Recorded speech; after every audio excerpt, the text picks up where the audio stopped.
I never thought I'd see my daughter's name listed as the plaintiff on legal documents aimed at declaring me mentally incompetent. Yet there it was in cold black print. Patricia Winters versus Margaret Wilson. My own flesh and blood.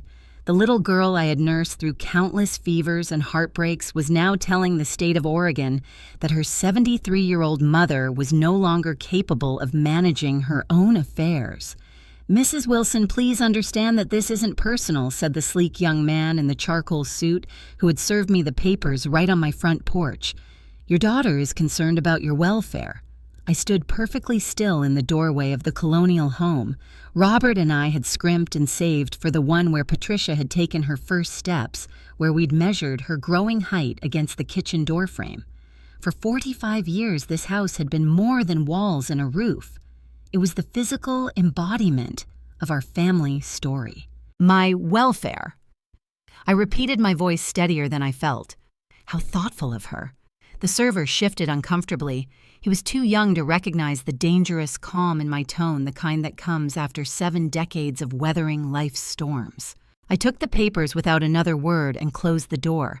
My hands trembled as I spread the documents across my kitchen table, the same oak table where Patricia had done her homework, where Robert and I had planned our modest vacations, where I'd sat alone after his funeral 8 years ago, wondering how to go on. I reached for my reading glasses and forced myself to understand exactly what my daughter was trying to do. The legal language was deliberately intimidating, but I'd worked as a school administrator long enough to cut through bureaucratic nonsense. What it boiled down to was simple. Patricia was claiming I was showing signs of dementia and couldn't make sound financial decisions. She was petitioning the court to become my legal guardian with full control over my assets, including my house. My house. The house now worth over $850,000 in Portland's booming market. The same house that Patricia's husband, Derek, had casually suggested I sell just last month, so they could invest the proceeds in his latest scheme, some cryptocurrency platform that would supposedly revolutionize online shopping. When I'd firmly refused, Derek had smiled that slippery smile of his and said, "Just thinking about your future, Margaret. That's a lot of house for one person to manage." Now I understood what that smile meant. The kettle whistled sharply, startling me back to the present. I made my tea methodically, 1 bag of Earl Grey, a splash of milk, no sugar, the way I had every afternoon for decades. Outside my kitchen window, the Japanese maple Robert and I had planted on our 10th anniversary blazed red against the October sky. 40 years that tree had stood its roots as deep in this soil as mine. I didn't realize I was crying until a tear splashed onto the legal papers. Not heaving sobs. I'd never been one for dramatic displays, but the quiet, steady tears of a woman who thought she knew the depth of betrayal, only to discover a new, uncharted level. The doorbell rang again. For a moment, I considered not answering, but years of proper manners won out. I wiped my eyes, straightened my cardigan, and opened the door to find my 16-year-old grandson, Lucas, standing there, his backpack slung over one shoulder, his lanky frame seeming to fold in on itself with teenage awkwardness. "Grandma," he said, his voice cracking, "I needed to see you." One look at his face told me everything. "You know about the lawsuit?" He nodded his eyes so like Patricia's once were, before they hardened with ambition and Derek's influence, filling with shame. "Mom doesn't know I'm here. Dad took her phone shopping to celebrate filing the papers," he said. Lucas swallowed hard. He said that they'd be moving in here by Christmas. The calculated cruelty of it stole my breath. Not just the betrayal, but the timing planning to take my home during the holidays when the grief of missing Robert always hit hardest. "Come in," I said, stepping aside. "I made cookies yesterday. Chocolate chip." Lucas followed me to the kitchen, his shoulders hunched. At the table, he stared at the legal documents, then at me. "Grandma, they're saying you can't remember things, that you leave the stove on, that you get confused about money. But it's all lies." His voice broke. "Dad made Mom believe you need to be protected from yourself." I sat down across from him, my hands folded tightly together to keep them from shaking. "And what do you believe, Lucas?" "I know what I see. You're sharper than most of my teachers." He pulled out his phone, and I have proof they're lying. Dad's been recording their conversations about getting your house. I found the files on his laptop when he asked me to fix it. My clever, ethical grandson had evidence.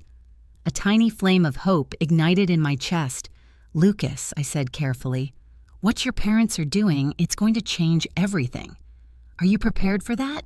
He looked up at me, suddenly seeming older than his 16 years. "They've already changed everything, Grandma.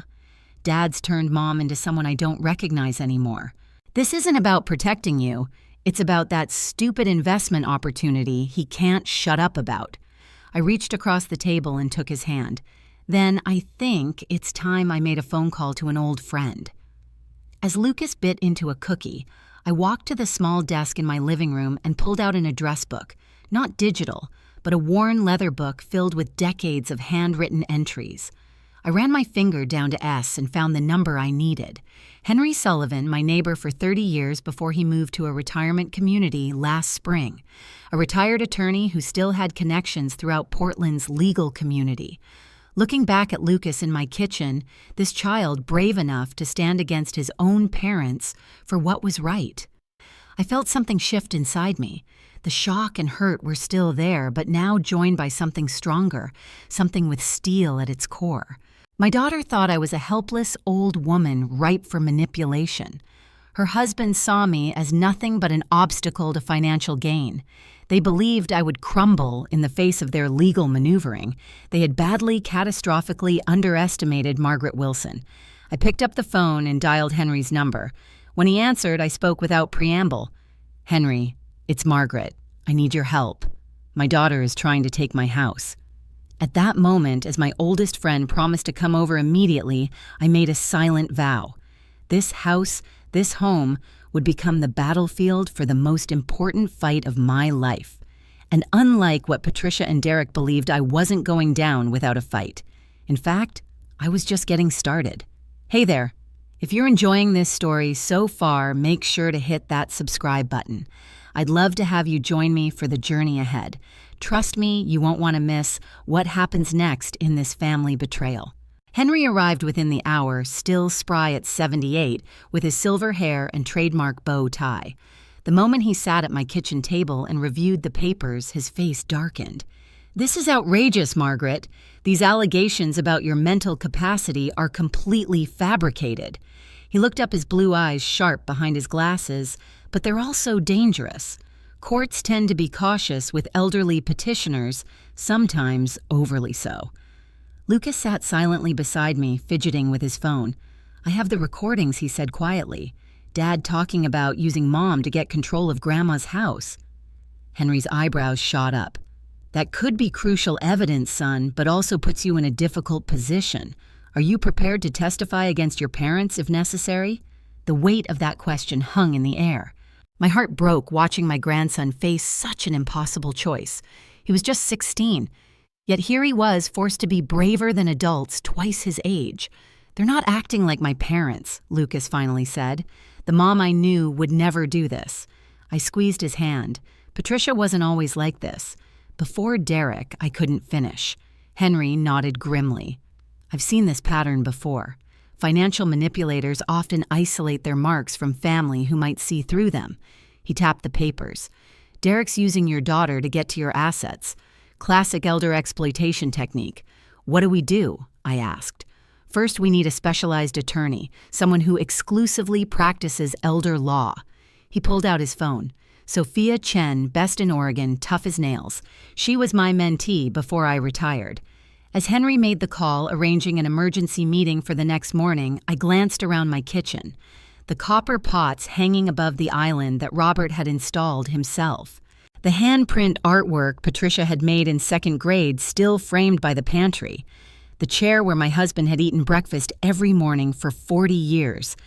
This wasn't just real estate. This was my life. Margaret Henry said after hanging up, "We need to document your mental competency immediately. Sophia is arranging for a geriatric psychiatrist to evaluate you before the hearing. I'll do whatever it takes." And Lucas Henry turned to my grandson. "We need to secure those recordings somewhere safe. Can you transfer them without your father noticing?" Lucas nodded. Already did cloud backup with encryption. Dad might know computers for his scams, but I actually pay attention in my programming class. For the first time that day, I felt a spark of something beyond despair. Hope, perhaps, or maybe just the cold determination to fight. "They think I'm a confused old lady," I said softly. "That's their first mistake." "It'll be their last," Henry assured me, patting my hand. "Now let's prepare for tomorrow." After Henry left, Lucas stayed for dinner. I made his favorite meatloaf working in the kitchen that Patricia now coveted. As we ate, Lucas showed me screenshots of text messages between his parents. "Look at this one," he said, sliding his phone across the table. From 3 weeks ago, the message from Derek to Patricia read, "Once we get control of the house, we can leverage it for the investment. Your mom won't need that much space in assisted living anyway." My fork clattered against my plate. Assisted living, I've never once discussed moving to a facility. Lucas's face was grim. They've already researched places, the cheapest ones. The betrayal burned like acid. I had sacrificed everything for Patricia. Worked 2 jobs after Robert's heart attack left us with medical bills. Postponed my own master's degree to pay for her college. Celebrated every small victory in her life. Now she was planning to warehouse me while her husband squandered my home's equity. "I'm staying here tonight," Lucas announced as we washed dishes. I told them I'm at Jason's house for a group project. I should have protested, reminded him that lying to his parents wasn't right. But tonight the normal rules didn't apply. Nothing felt right anymore. Later, as I lay in bed staring at the ceiling, I heard Lucas's voice from the guest room speaking softly on the phone. I couldn't make out the words, but the tone was urgent, determined. He was risking everything. His relationship with his parents, his home stability, for justice for me. The gravity of what lay ahead settled over me like a weighted blanket. Tomorrow would begin a battle that would either save my home or tear my family apart forever. Perhaps it was already torn. Wait, before we continue this story, I want to invite you to join our exclusive group where you'll get access to special stories without any ads directly on your phone. No internet required. Just check the pinned comment below. Now let's get back to what happens when I meet the attorney. Sophia Chen's office exuded competence. Minimalist furniture awards discreetly displayed and a view of downtown Portland through rain-speckled windows. The attorney herself matched her surroundings, crisp, elegant, and laser-focused. "Mrs. Wilson," she said after reviewing my case file, "what your daughter and son-in-law are attempting is textbook predatory behavior. Unfortunately, it's also increasingly common." "Can they win?" I asked, clutching my purse in my lap. "They might have if you hadn't come to me." Sophia's confidence was reassuring. Courts tend to err on the side of caution with elderly petitioners, which sometimes means restricting autonomy unnecessarily, but with proper evidence of your competency and their ulterior motives. "We can fight this." Lucas shifted in his chair beside me. "We told Patricia he was helping me with grocery shopping, another lie in our growing collection. I have the recordings," he said, sliding a USB drive across the desk. Sophia raised an eyebrow. "And you're willing to go on record with this evidence?" My grandson straightened his shoulders. "Yes, you should understand the repercussions," she cautioned. "This will permanently alter your relationship with your parents. They already destroyed it." Lucas replied, his voice cracking slightly. "My dad is trying to steal from my grandmother, and my mom is helping him." Sophia nodded, then turned back to me. "Mrs. Wilson, we need to understand what we're up against. Has Patricia always been susceptible to manipulation, or is this new behavior?" The question pierced my heart. I'd been avoiding this painful examination, but now I had no choice. Patricia was always eager to please, even as a child, I began. After her father died, she seemed to seek male approval more intensely. Derek is her 3rd husband, and each has been progressively more controlling. Classic target profile, Sophia murmured, making notes. "And your relationship before Derek, we were close. Sunday dinners, holiday traditions." She'd called just to chat. I swallowed hard. That stopped about 2 years ago. Derek always had reasons why they couldn't visit. Eventually, they only came when they needed something. Financial assistance, increasingly larger amounts. First for Lucas's school programs, then for car repairs, then for Derek's business ventures. I sighed. The request stopped after I refused to help with his cryptocurrency scheme last month.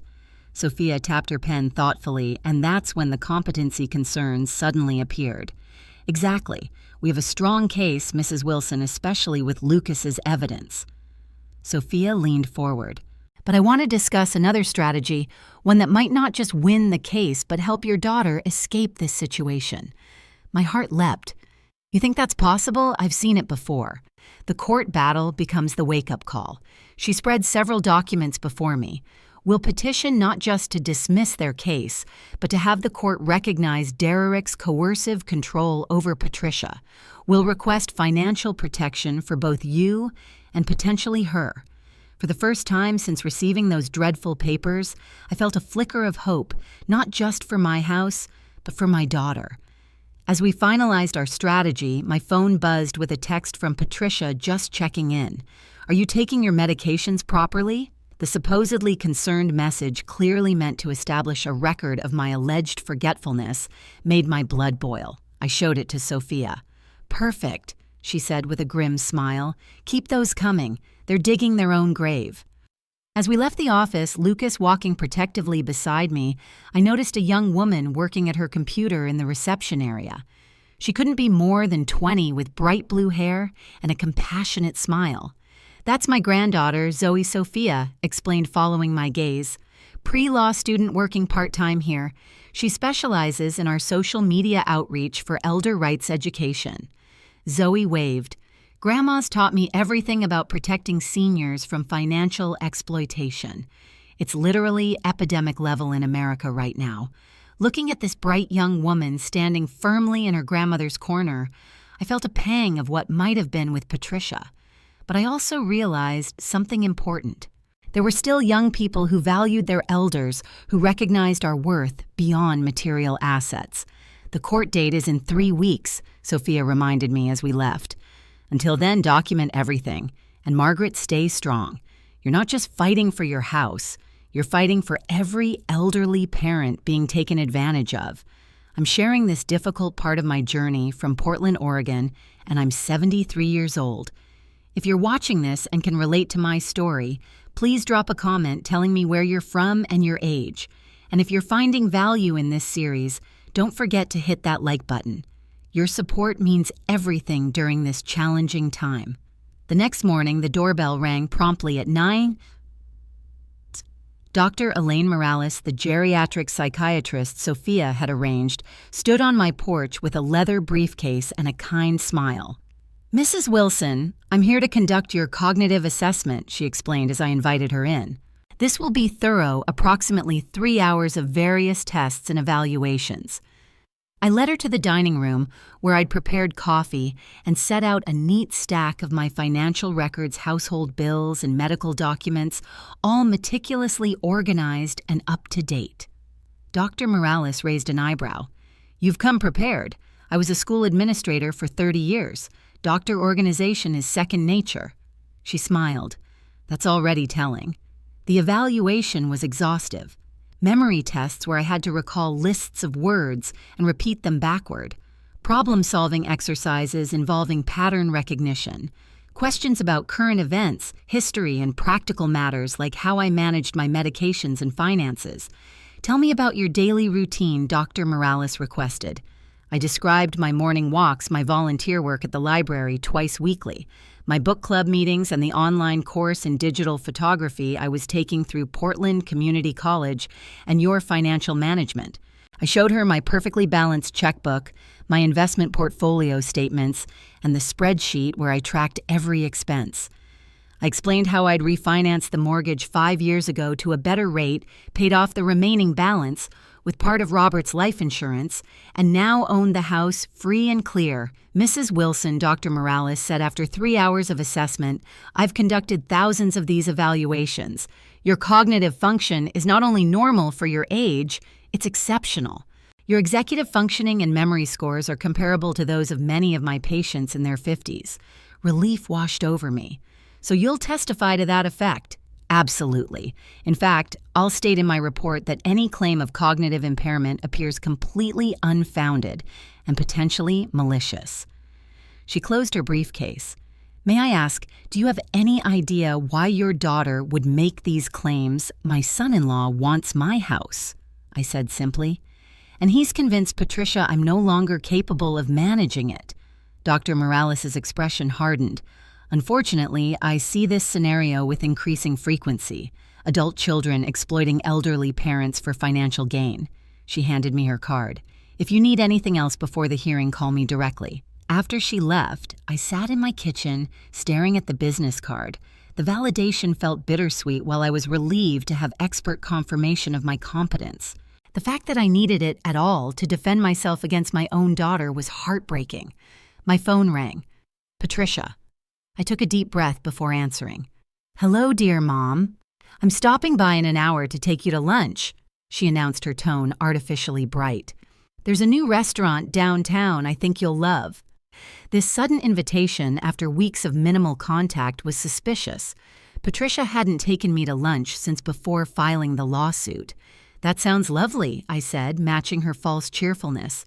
But I have plans with the doctor today. Doctor, are you ill? The concern in her voice might have seemed genuine to anyone who didn't know she was actively trying to have me declared incompetent. Just a regular checkup. Nothing to worry about. The lie came easily. Necessary protection in this new reality where my daughter had become an adversary. I'll reschedule then. Maybe tomorrow. Tomorrow works. I agreed, buying time to consult with Sophia. After hanging up, I immediately called my attorney. Her advice was clear. Go to lunch. Record everything. Be pleasant but vague. Don't mention the case or the cognitive assessment. The next day, Patricia arrived driving a new Mercedes SUV I'd never seen before. When I commented on it, she waved dismissively. Just a lease. Derek got a great deal through a business contact. As we drove to an upscale restaurant in the Pearl District, Patricia chatted about inconsequential things.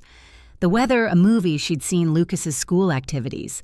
Not once did she mention the lawsuit hanging over our heads, the fact that she was actively trying to take my home, or that she'd accused me of mental decline. The restaurant was trendy and expensive, with exposed brick walls and artisanal everything. As we studied the menus, Patricia casually asked, Mom, have you been taking your blood pressure medication regularly? You sometimes forget.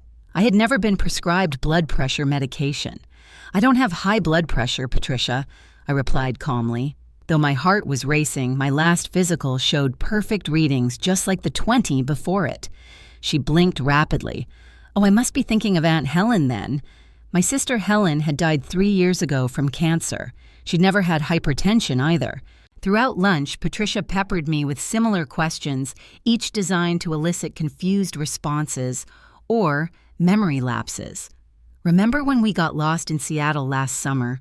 We hadn't been to Seattle in over a decade. Have you paid your property taxes this year? I know. Dates confuse you sometimes. I'd paid them in April on time as always. Each trap was laid carefully, but I navigated around them, keeping my responses measured and accurate. All the while, my phone recorded every word in my purse as Sophia had instructed. When Patricia dropped me at home, she hugged me tightly, something she hadn't done in months. I love you, Mom. We just want what's best for you. I returned the embrace, wondering if any part of my real daughter remained beneath Derek's influence. I love you too, Patricia. I always have. As her car disappeared down the street, I stood on my porch, staring at the home she was trying to take from me. 3 more weeks until the hearing. 3 weeks to prepare for the fight of my life. The courthouse loomed ahead, its stone facade imposing against the gray Portland sky. Lucas walked beside me, his lanky frame hunched against the drizzling rain. Sophia Chen strode confidently on my other side, carrying a sleek leather portfolio. Remember, she advised quietly, let me do most of the talking, answer questions directly but briefly. Don't engage emotionally if Patricia or Derek attempt to provoke you. I nodded, clutching my purse with white knuckles. Inside was the small, leather-bound notebook Robert had given me on our last anniversary, my talisman of strength for today's battle. The courtroom was smaller than I'd imagined, with polished wooden benches and the subtle scent of lemon furniture polish. As we took our seats, I saw Patricia and Derek enter with their attorney, a slick-looking man with an expensive suit and an aggressive stride. Patricia wouldn't meet my eyes. Derek, however, stared directly at me. his expression a mixture of contempt and anticipation. When he noticed Lucas sitting beside me, his face darkened with fury. "What the hell is he doing here?" Derrick hissed loudly enough for us to hear. Patricia tugged his sleeve, whispering urgently. Their attorney leaned in, speaking in hushed tones that nevertheless carried the unmistakable sound of damage control. Judge Eleanor Kimball entered, a stern-looking woman in her 60s with silver, streaked dark hair and penetrating eyes. After the formalities, Patricia's attorney presented their case, painting me as a confused, elderly woman whose concerning behaviors necessitated intervention. Mrs. Wilson frequently forgets appointments, leaves appliances running, and has demonstrated poor financial judgment, he claimed smoothly. Her daughter only wants to ensure her mother's safety and security in her golden years. When Sophia rose to speak, her transformation was remarkable. Her calm, professional demeanor sharpened into something formidable. "Your Honor, this case isn't about protecting an elderly parent. It's about a predatory son-in-law using his wife to gain control of valuable real estate." She paused, letting the accusation land. "We have evidence proving Mrs. Wilson is not only fully competent, but that this petition was filed with explicitly fraudulent intent." The judge's eyes narrowed. "That's a serious allegation, counselor, with serious evidence to support it, Your Honor." Sophia presented Dr. Morales' evaluation, first detailing my exceptional cognitive function.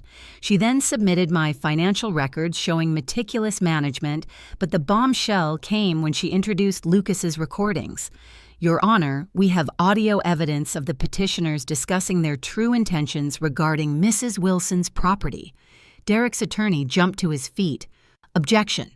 Any such recordings would have been obtained without my client's knowledge or consent. Oregon is a 1P party consent state for recordings," Sophia countered smoothly, "and these recordings were legally obtained. The judge permitted the evidence."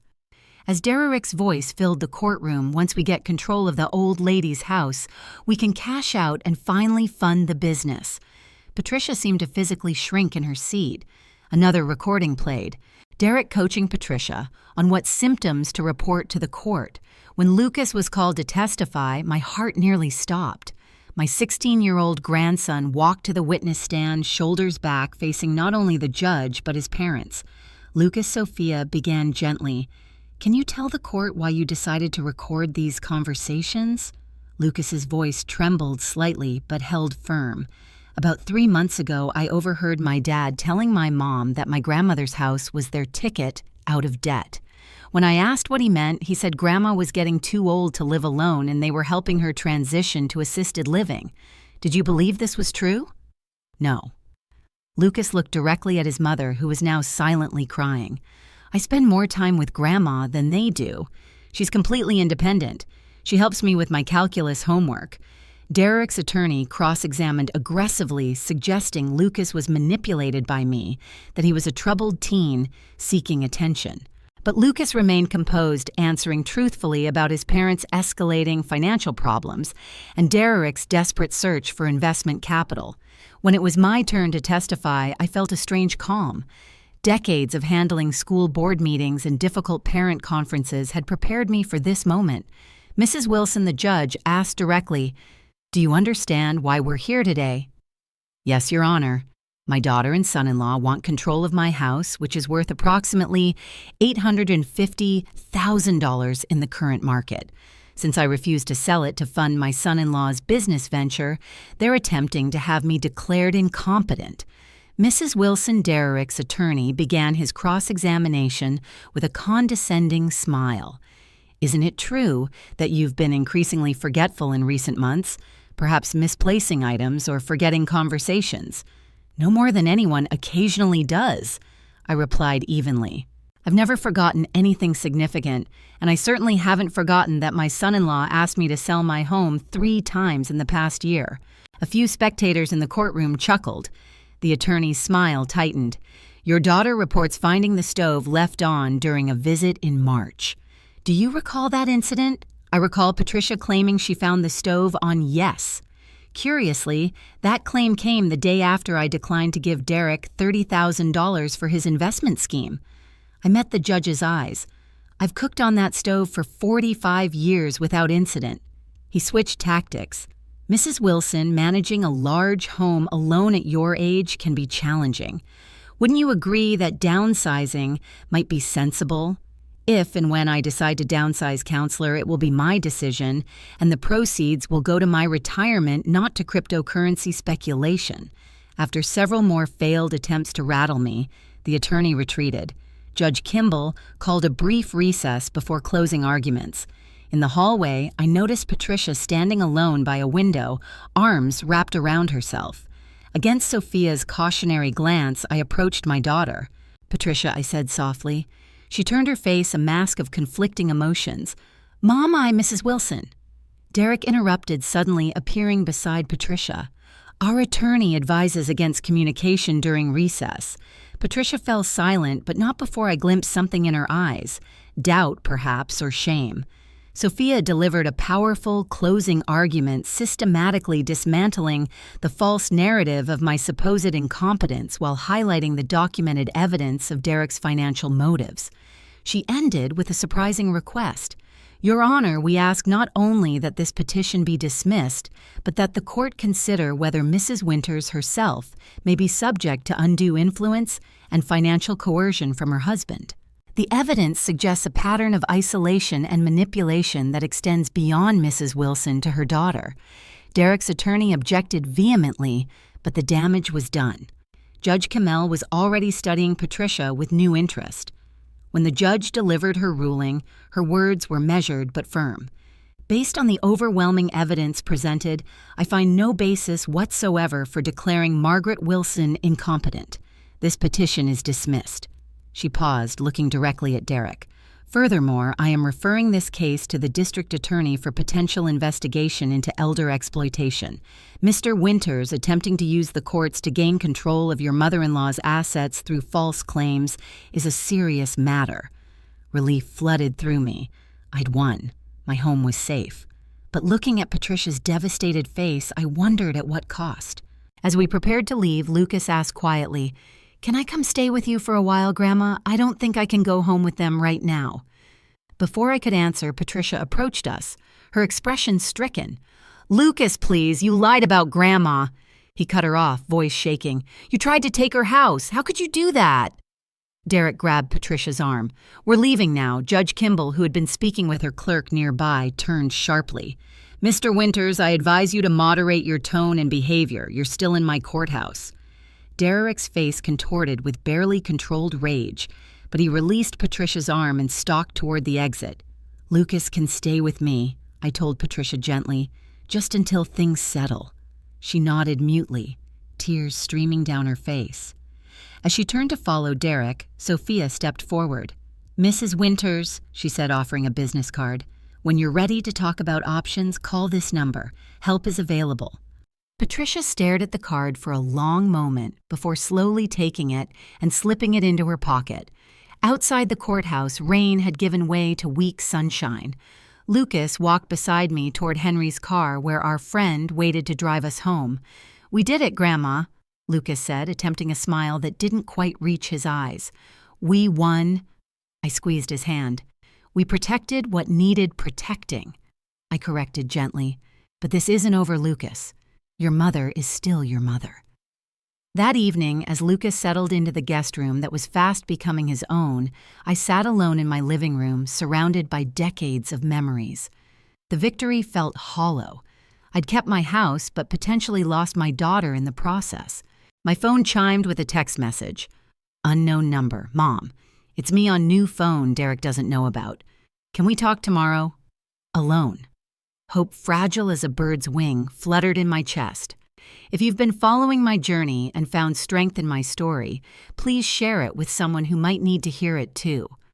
Sometimes the greatest gift we can give others is knowing they're not alone in their struggles.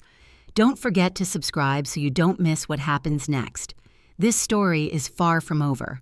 I suggested meeting Patricia at a small cafe 10 blocks from my house, far enough from home that Derek wouldn't accidentally spot her car in my driveway, but close enough that I could walk there, giving me time to organize my thoughts. The cafe was quiet at 10:00 in the morning, just a few remote workers tapping on laptops and an elderly couple sharing a newspaper. I chose a corner table with a view of both the door and the street. Patricia arrived 5 minutes early, which surprised me. Punctuality had never been her strong suit, especially in recent years when Derry Eric's perpetual emergencies meant she was chronically late to everything. She looked smaller somehow, wearing a plain sweater rather than her usual designer clothes, her hair pulled back simply. The carefully curated image Derek preferred was notably absent. "Mom," she said, sliding into the seat across from me. "Thank you for meeting me." I studied my daughter's face, the shadows under her eyes, the tension in her jaw. "How are you, Patricia?" She attempted a smile that crumbled almost immediately. I don't even know how to answer that. The server came for our order. Chamomile tea for me, black coffee for Patricia. When we were alone again, she pulled out her phone, tapped briefly, then set it face down on the table. "I'm recording this conversation," she said quietly. "For myself, not for Derek. I need to remember everything clearly." I nodded, waiting. "First, I need to say I'm sorry." Her voice broke slightly. What I did was unforgivable. I don't expect your forgiveness. I just need you to know that I see now what happened. What did happen, Patricia? I kept my tone gentle, free of accusation. She took a shuddering breath. "Derek convinced me you were declining. He'd point out normal things. You misplacing your reading glasses, forgetting a neighbor's name, and frame them as concerning patterns." She stared into her coffee. He'd say things like, "Your mom seems more confused today. Did you notice?" Until I started seeing problems that weren't there. "And the house?" I prompted when she fell silent. "He started talking about it last year. At first, it was just suggestions about how the maintenance was too much for you, how you'd be happier in a smaller place." She looked up, shame evident in her eyes. Then our financial situation got worse. Derek's last 2 business ventures failed. "We're drowning in debt, Mom." The house became his fixation, the solution to everything. Our drinks arrived. I wrapped my hands around the warm mug, absorbing this confirmation of what we'd already largely pieced together. "Where is Derek now?" I asked at a meeting with potential investors. "He doesn't know I'm here." Her hands trembled slightly as she lifted her cup. After the hearing, he was livid. Broke a lamp, put his fist through the hallway wall. He blamed me for not being convincing enough. Blamed Lucas for betraying the family. Alarm coursed through me. "Has he ever been violent toward you or Lucas?" "Not physically," she answered quickly. "It's more controlled rage, intimidation. He throws things, breaks things. Afterward, he's incredibly apologetic, loving even." She gave a hollow laugh. "Classic pattern, right? I should have recognized it. I'm a social worker, for God's sake." That was the cruel irony. Before meeting Derek, Patricia had worked at a women's resource center, helping others escape exactly the kind of situation she now found herself in. "Lucas isn't safe at home right now," she continued. "Thank you for giving him shelter. He's my grandson. You're my daughter. You both always have a place with me." Her eyes filled with tears. "I met with Sophia Chen yesterday. She's helping me understand my options." Hope bloomed in my chest. "And what are you thinking?" "I'm scared," she admitted. "Derek has access to all our accounts. My name is on his business loans. He's isolated me from most of my friends." She twisted her wedding ring anxiously. "But I've started taking steps. I opened a separate bank account. I'm gathering important documents. Sophia is helping me develop a safety plan." I reached across the table, covering her hand with mine. "Whatever you need, I'm here. I know." She squeezed my hand. "That's what makes what I did even more horrible. You've always been there for me, and I repaid you by trying to take your home. You were manipulated, Patricia. I won't pretend it didn't hurt deeply, but I understand manipulation tactics. I've seen it happen to stronger people than you." We talked for nearly 2 hours. Patricia revealed more details about their financial troubles far worse than I'd imagined, and Derek's increasingly controlling behavior. She'd been contemplating leaving for months, but couldn't see a path forward until the courthouse confrontation forced her to face reality. As our meeting ended, Patricia hugged me tightly. "I'll keep in touch through this phone. It's a prepaid one Derek doesn't know about. Be careful. I cautioned, "and remember my door is always open." Watching her walk away, I felt a complicated mixture of emotions. Relief that she was beginning to break free, fear for what challenges lay ahead, and cautious hope for eventual reconciliation. When I returned home, Lucas was in the kitchen making sandwiches for lunch. I saw Mom's text. He said, eyes questioning. How did it go? I sat at the counter, suddenly feeling every one of my 73 years. She's taking steps, Lucas. Small ones, but in the right direction. He nodded, processing this.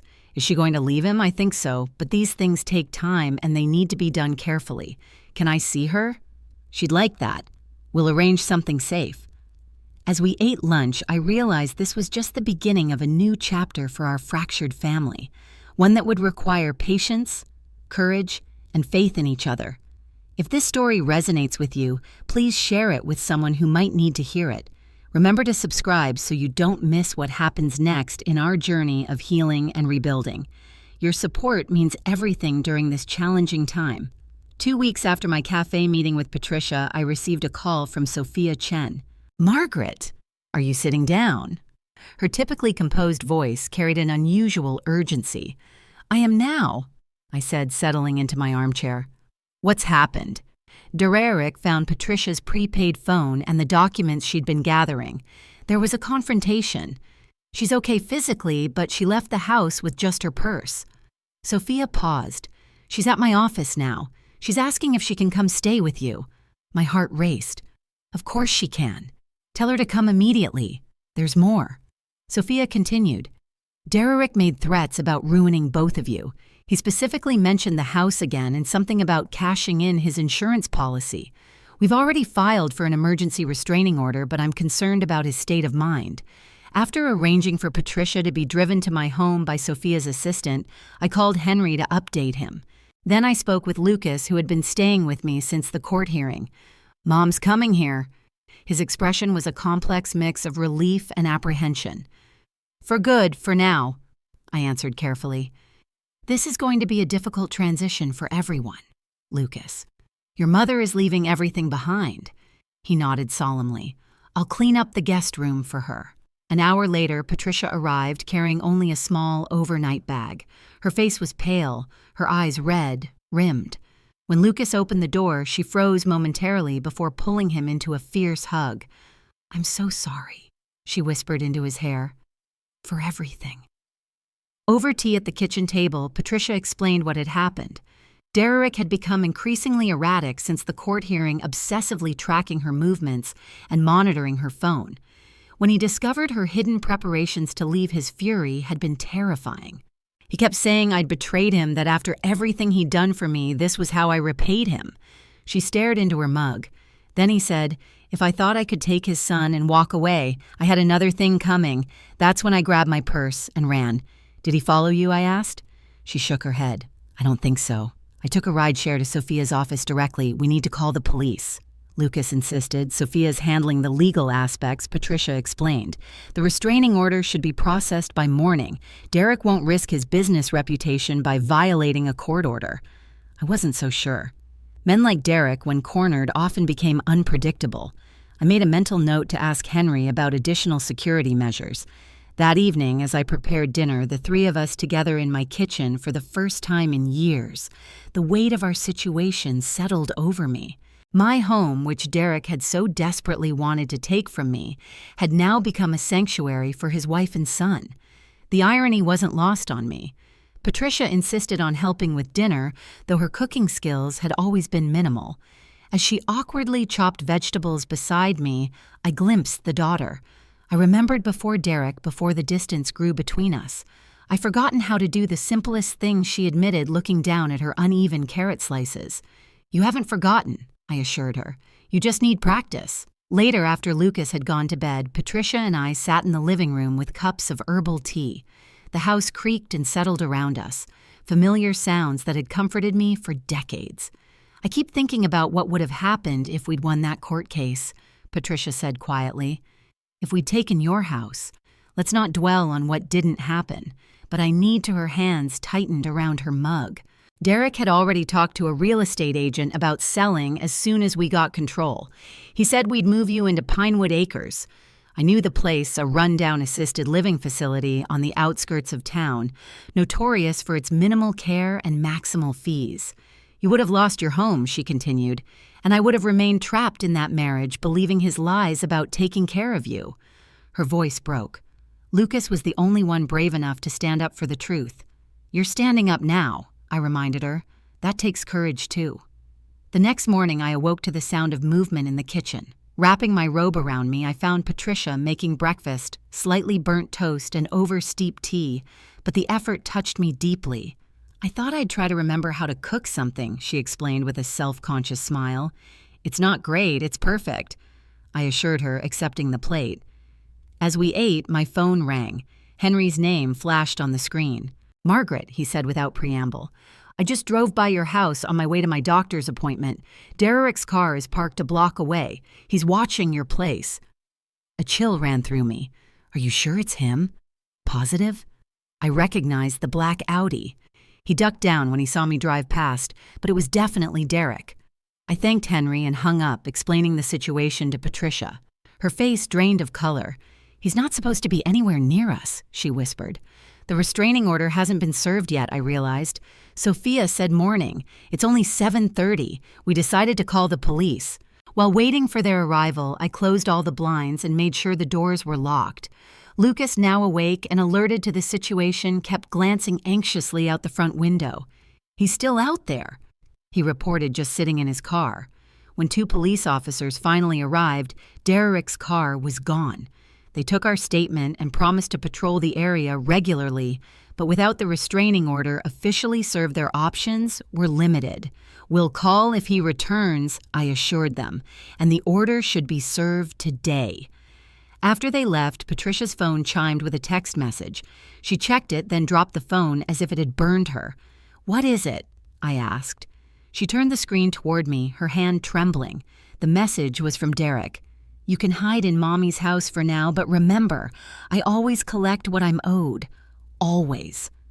3 days passed without further incident.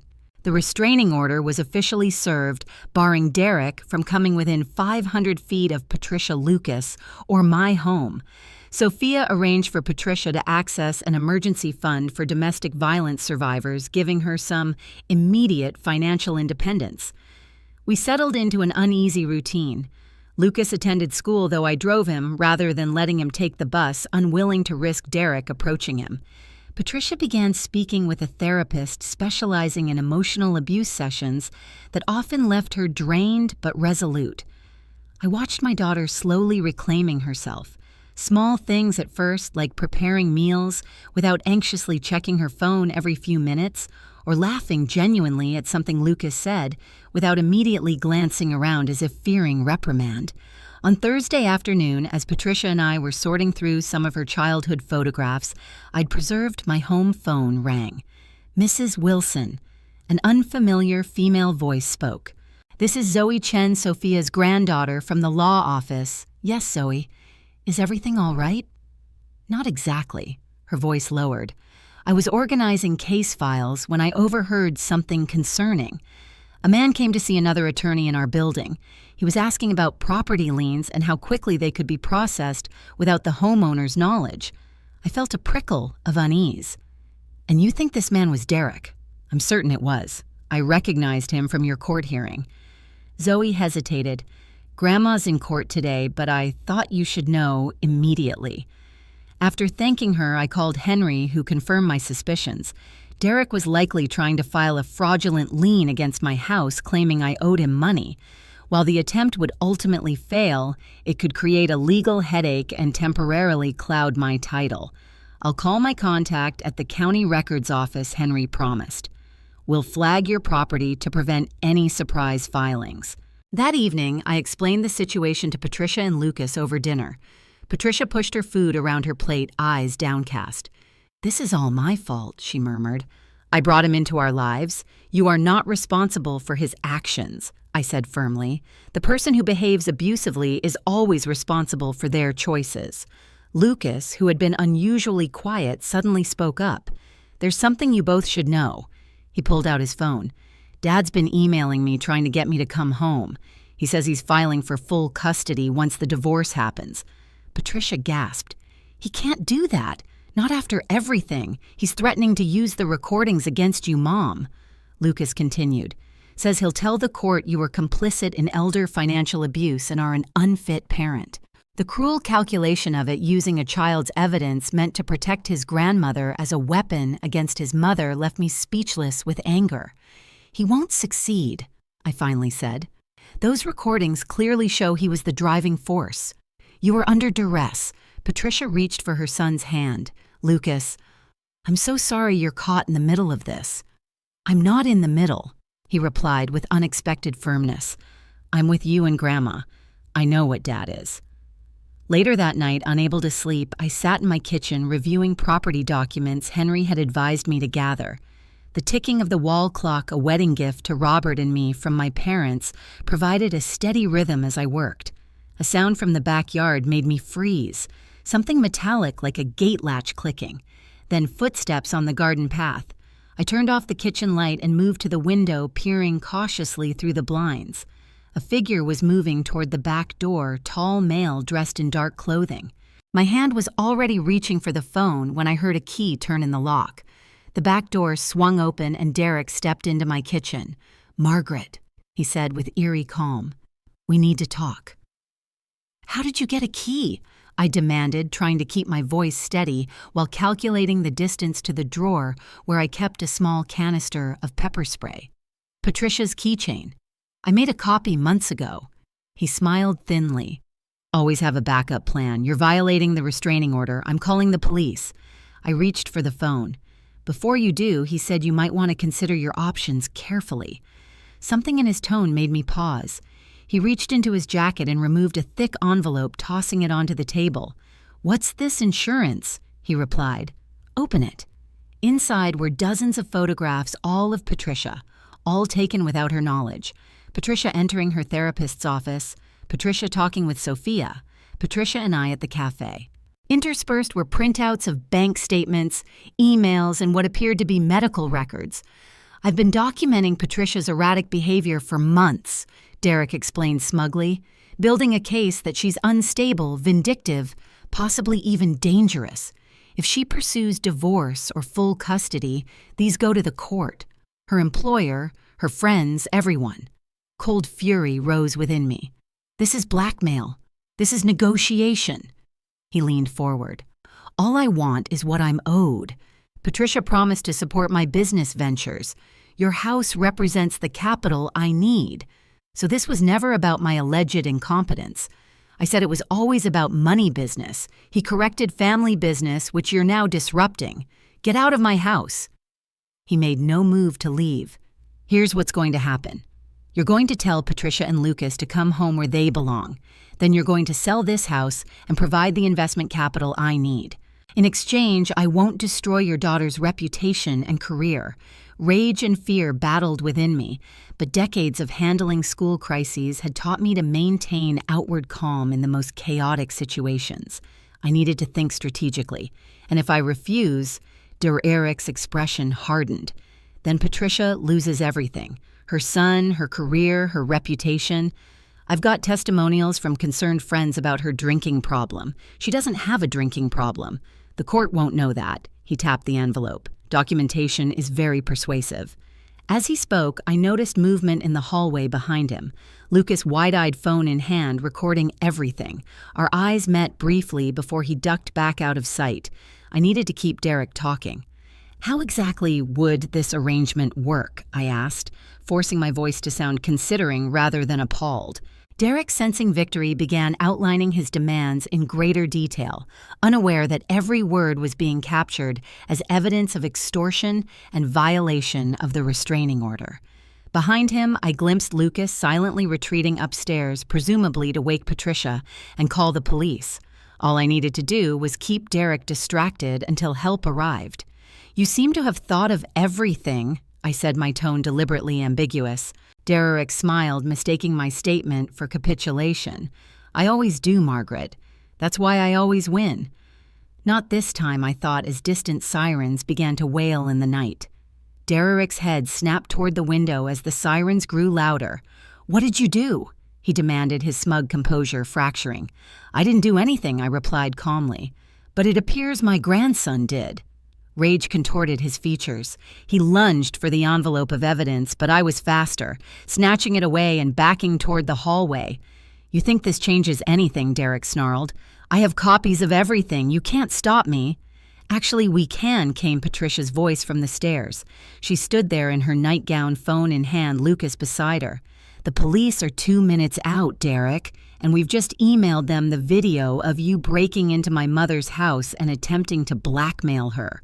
For a moment, Derek seemed to deflate, but then his expression hardened. He moved toward the back door. "This isn't over." "Yes, it is," I said with quiet certainty.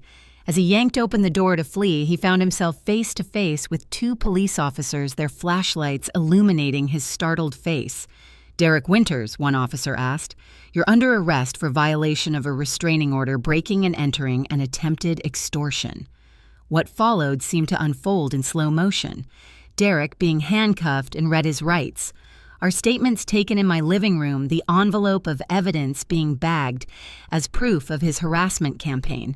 By dawn, exhausted but relieved, the 3 of us sat at my kitchen table, drinking tea and processing the night's events.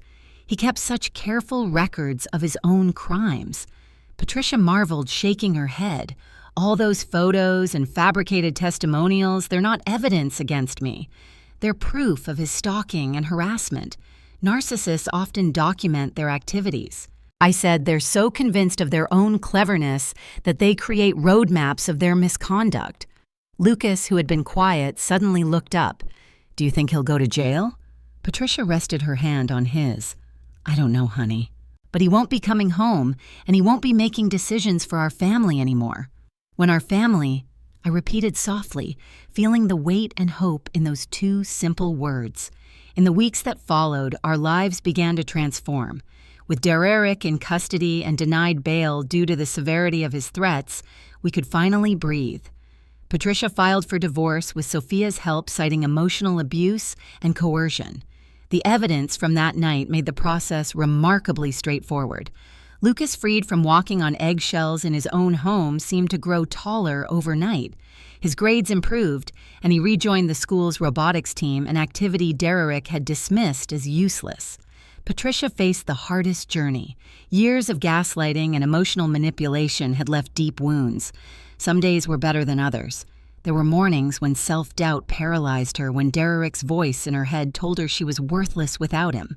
But there were also moments of breakthrough, like when she successfully negotiated a return to her old job at the Women's Resource Center, where her personal experience now added depth to her professional expertise. 6 months after that night in my kitchen, we gathered in the backyard for a small celebration. Henry was there along with Sophia and her granddaughter Zoe, who had become a frequent visitor and something of a mentor to Lucas. The Japanese maple blazed red in the October sun, just as it had the day I'd received those court papers that started everything. "I have an announcement," Patricia said, raising her glass of sparkling cider. "The divorce is final as of yesterday." And she paused, smiling. "I've been approved for a small business loan. I'm opening a consulting practice specializing in financial literacy for women leaving abusive relationships." We toasted her courage and new beginning. Later, as the guests departed, Patricia lingered in the kitchen, helping me with dishes, a companionable ritual we'd established in our months of living together. "Mom," she said, handing me a plate to dry.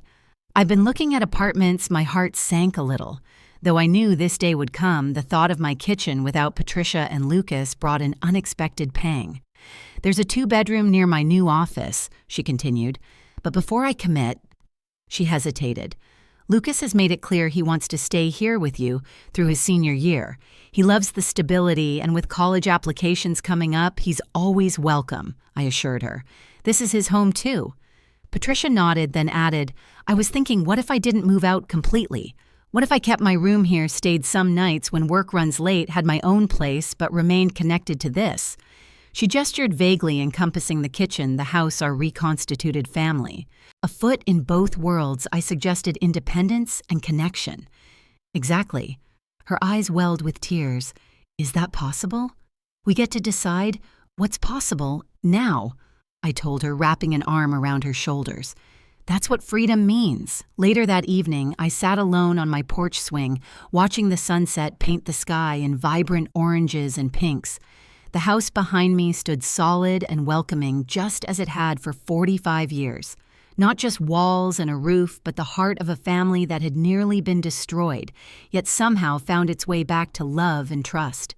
Derek had seen this house as nothing but a financial asset to be seized and exploited. In his desperate pursuit of it, he had lost everything that truly mattered: his family, his freedom, his future. By defending my home, had gained something far more precious than property: the return of my daughter, a deeper bond with my grandson, and the profound knowledge that some things, integrity, courage, family, cannot be bought, sold, or stolen. The Japanese maple rustled gently in the evening breeze, its roots deep and secure, its branches reaching skyward. Like us, I thought, weathered but standing, broken but healing, separate but connected home. I want to thank you from the bottom of my heart for joining me on this journey. If this story touched you in any way, please share it with someone who might need its message of hope and resilience. Remember to subscribe to our channel for more stories of courage and family healing. Your support has meant everything during this challenging time, and I'm grateful for each one of you who took the time to listen to my story. 1 year later, I stood in my backyard beside the Japanese maple, now adorned with twinkling lights for a special occasion. A small gathering of friends and family had assembled on the lawn where chairs were arranged in neat rows. Lucas, looking impossibly grown up in his suit, adjusted his tie nervously as he checked his watch. "She's late," he whispered. "Your mother is always late," I reminded him with a smile. Some things never change. As if on cue, a car pulled into the driveway. Patricia emerged resplendent in a simple blue dress, carrying a portfolio under her arm. Behind her came Sophia Chen, elegant as ever, and her granddaughter Zoe, who now worked part-time for Patricia's thriving consulting business while finishing law school. "Sorry we're late," Patricia called. Last-minute client needed reassurance. The small crowd settled into their seats as Patricia took her place at the front.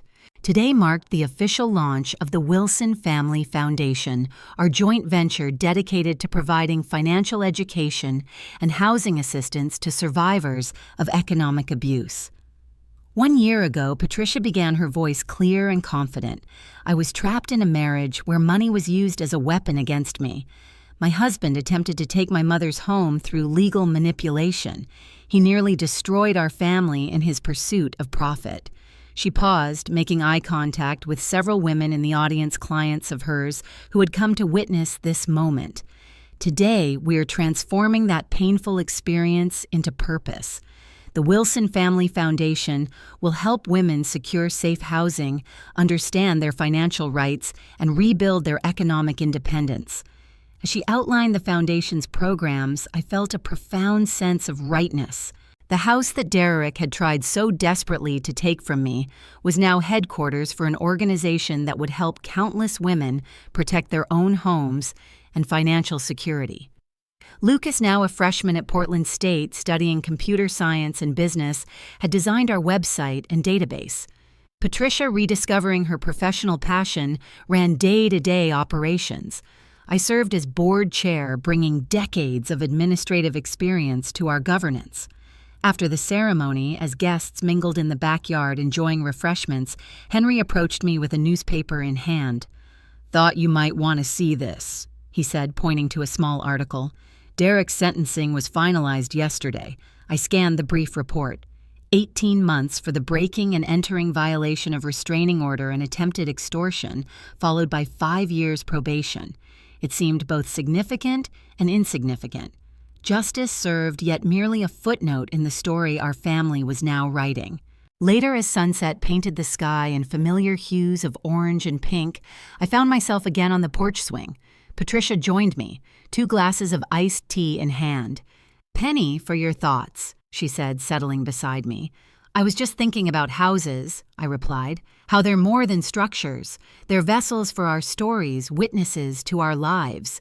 Patricia nodded, looking out at the yard where Lucas was explaining something animatedly to Zoe, his hands gesturing enthusiastically. You know, she said thoughtfully, when I was married to Derek, I never felt at home even in our expensive condo with all the designer furnishings.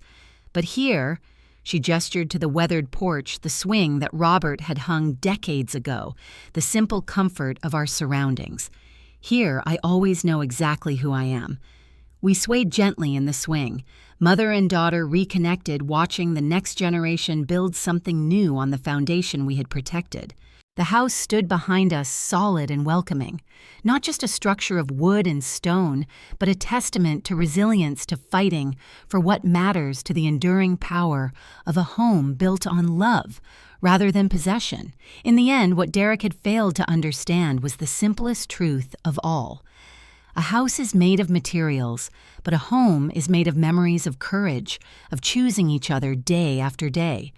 That was something no court could ever take.